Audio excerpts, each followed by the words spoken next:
तो यार ऐसे ही किसी आम दिन हम लोग सुबह उठते हैं, अपना फ़ोन उठाते हैं और जैसे ही हम व्हाट्सएप खोलते हैं तो हमें देखने को मिलता है कि व्हाट्सएप ने अपनी प्राइवेसी पॉलिसी में एक काफ़ी ज़्यादा मेजर अपडेट किया है, जिसको हम बिना सोचे समझे ओके करके अपना normal day to day life वाला काम करने में लग जाते हैं। और कुछ देर बाद जैसे ही हम न्यूज़ सुनते हैं हमें पता चलता है कि इस प्राइवेसी पॉलिसी अपडेट के बारे में काफ़ी ज़्यादा बातें करी जा रही हैं। तो आज की इस वीडियो में मैं आपको इसी व्हाट्सएप की प्राइवेसी पॉलिसी के बारे में बताने वाला हूँ, तो आप इस वीडियो को एंड तक जरूर देखना। अगर आपने वीडियो को अभी तक लाइक नहीं किया है जल्दी से जाके लाइक कर दो और चैनल पर नए हो तो सब्सक्राइब भी जरूर कर देना। तो बिना वक्त बर्बाद किए लेट्स गेट स्टार्टेड।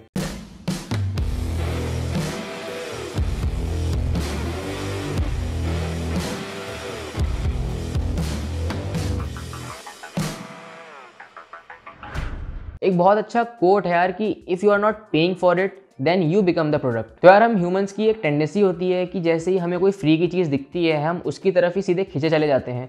जैसे हम लोग कोई सॉफ्टवेयर इंस्टॉल कर रहे हैं अगर वो सॉफ्टवेयर फ्री है तो हम उसकी गाइडलाइंस को बिना पढ़े सीधे उसे इंस्टॉल कर लेते हैं। उसमें जितने भी चेक मार्क्स हम बिना सोचे समझे उसको चेक करके सीधे सॉफ्टवेयर इंस्टॉल कर लेते हैं और बाद में पता चलता है कि हमारे एंटीवायरस ने कोई मालवेयर डिटेक्ट करा है, जिसकी फाइल पाथ उसी सॉफ्टवेयर से लिंक है जो हमने डाउनलोड किया था अभी थोड़ी देर पहले। आज की डेट में अगर कोई मुझसे बोलेगा कि यार कि मैं तेरा फेसबुक अकाउंट हैक कर दूंगा, मैं सोचूंगा कि यार कर ही लो, है भी क्या उसमें ऐसा कुछ। वैसे भी मैं फेसबुक ज़्यादा यूज़ करता नहीं हूँ और जब भी हमारे दिमाग में प्राइवेसी जैसे कॉन्सेप्ट का ख्याल आता है उसका सिर्फ हम एक ही मतलब सोचते हैं कि हमारी चैट। व्हाट्सएप का जो बेसिक वर्किंग मॉडल है वो आपको मैं समझाता हूँ कि जैसे हम कोई भी मल्टीमीडिया फोटो हो गई, वीडियो हो गई, ऑडियो हो गई, वो हम किसी अपने फ्रेंड को शेयर कर रहे हैं व्हाट्सएप पे, तो जैसे ही हमने वो फोटो भेजी वो व्हाट्सएप के एक बड़े से डेटाबेस में जाके सेव हो जाएगी जिसको हम क्लाउड के नाम से जानते हैं। और इसी क्लाउड से रिलेटेड जितनी भी कंप्यूटेशनल एक्टिविटीज़ और एल्गोरिथम्स हैं उसको हम क्लाउड कंप्यूटिंग कहते हैं। और अब बात करूँ अगर मैं व्हाट्सएप की, तो व्हाट्सएप किसी न किसी तरह से हमारी कोई ना कोई इन्फॉर्मेशन सेव करता है। जैसे फॉर एग्जांपल हमारी लोकेशन हो गई, हमारा नाम हो गया, हमारा एड्रेस हो गया, या फिर हमारी बैंक डिटेल्स, क्योंकि व्हाट्सएप पे के बारे में भी काफ़ी ज़्यादा बातें चल रही हैं कि शायद फ्यूचर में व्हाट्सएप पे भी लॉन्च हो सकता है। इसी के साथ में जितने भी हम मल्टीमीडिया कंटेंट भेजते हैं अपने किसी दोस्त को व्हाट्सएप पे, वो सारे भी व्हाट्सएप के डेटाबेस में जाके स्टोर होते हैं। जहाँ तक मैसेजेस की बात है वो एंड टू एंड एनक्रिप्टेड है, ऐसा व्हाट्सएप कहता है। जैसे आप कोई व्हाट्सएप पे मैसेज भेजते हैं तो वो एक ऐसे फॉर्म में कन्वर्ट हो जाता है जिसको कोई थर्ड पर्सन नहीं समझ सकता है, उसको हम एनक्रिप्शन कहते हैं। और जैसे ही वो मैसेज रिसीवर के पास पहुंच जाता है तो अपने नॉर्मल फॉर्म में कन्वर्ट हो जाता है जिसको हम डिक्रिप्शन कहते हैं।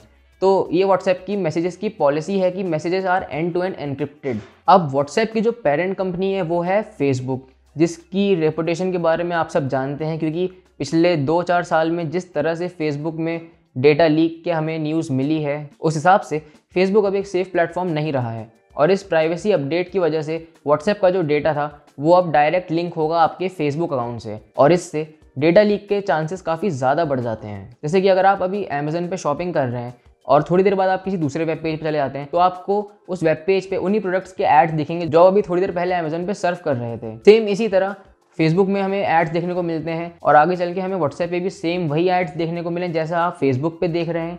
हालांकि अभी व्हाट्सएप ऐसा कह रहा है कि कोई फ्यूचर में उनका प्लान है नहीं कि एड्स वो अप्लाई करें। और व्हाट्सएप अपने यूज़र बेस के बारे में जानता है कि कितना बड़ा एक यूज़र बेस बना लिया है व्हाट्सएप ने पिछले 8-10 सालों में।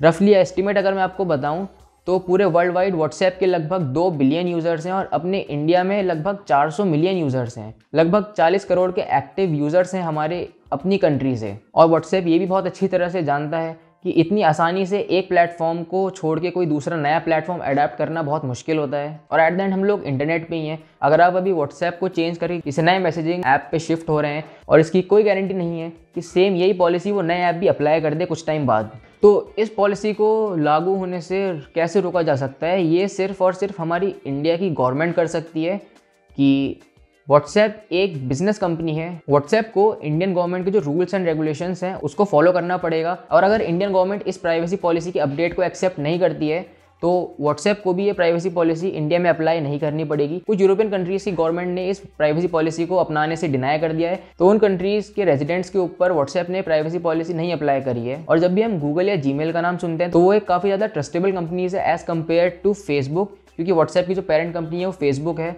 और व्हाट्सएप, फेसबुक और इंस्टाग्राम इन तीनों का एक ऐसा वेब बन गया है कि कल को पता चल रहा है कि इंस्टाग्राम का जो डेटा है वो फेसबुक पे शेयर हो रहा है, व्हाट्सएप का जो डेटा है वो इंस्टाग्राम पे शेयर हो रहा है, तो ये जो 3 ऐप्स का जो डेटा है वो एक तरह से इंटरलिंक हो रहा है, एक वेब में हम फंस चुके हैं जो काफ़ी ज़्यादा रिस्की हो सकता है यूज़र्स की प्राइवेसी के लिए। और पर्सनली अगर मैं आपको अपना ओपिनियन बताऊं तो मेरे लिए काफ़ी ज़्यादा मुश्किल होगा व्हाट्सएप से किसी नए ऐप पे स्विच करना, क्योंकि मैं बहुत सालों से व्हाट्सएप यूज़ कर रहा हूं और अपने दिन का मैं 1 से 1.5 घंटा लगभग व्हाट्सएप पे बिताता हूं। ये एक मेरी लाइफ का पार्ट बन चुका है, एक आदत सी हो गई है कि व्हाट्सएप यूज़ करना है रोज़। लेकिन मेन सवाल ये आता है कि क्या हम अपनी आदत की वजह से अपनी प्राइवेसी को सेक्रीफाइस कर सकते हैं या नहीं कर सकते हैं।